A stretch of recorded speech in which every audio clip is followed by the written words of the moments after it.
The court ruling said, as evidence of his citizenship, Mr. Bain had produced his Grenadian driver's license, which stated that he was a Grenadian citizen. He also showed his Grenadian voter's identification card, which stated that he was born in Grenada. In addition, his USA passport also listed Grenada as his country of birth. These documents, Mr. Bain argued, should be enough to invoke his right of freedom of movement, as explained by the CCJ. However, the Caribbean Court determined that while there was no doubt that Mr. Bain is a Grenadian citizen, he did not present sufficient documentation to prove it to the immigration officers. CCJ Judge Dennis Hayton said, unlike the Grenadian passport, neither a driver's license or a voter's ID was meant to serve as evidence of citizenship. The onus of proof is on the intended entrant to show forthwith that he or she is entitled to seek entry as a national of a CARICOM member state with rights under the treaty.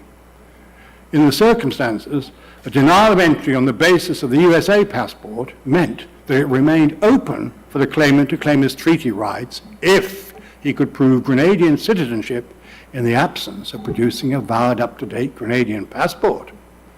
The court then turned its attention to whether the claimant had produced conclusive evidence which would enable him to be treated as a national of a CARICOM member state.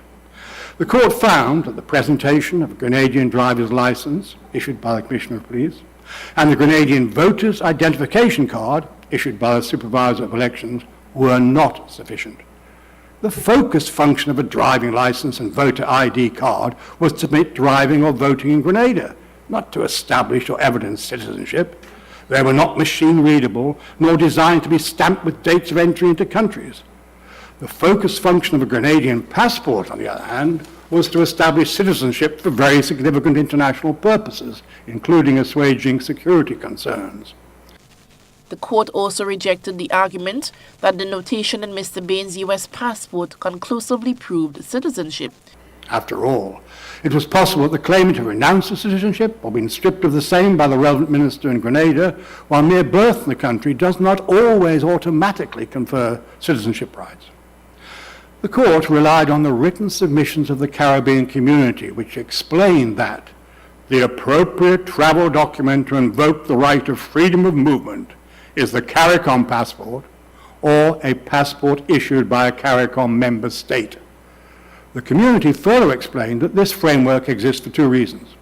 Firstly, the CARICOM travel card, the CARIPAS Treaty, which envisioned a regional machine-readable travel card for travel between CARICOM countries by CARICOM nationals, had yet to be implemented.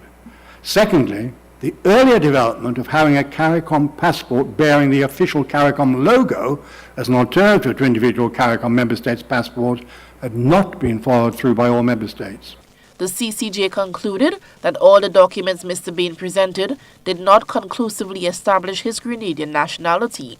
The CCJ dismissed the claims against Trinidad and Tobago and ordered the parties to bear their own costs. Eugenia Peters, GBN News.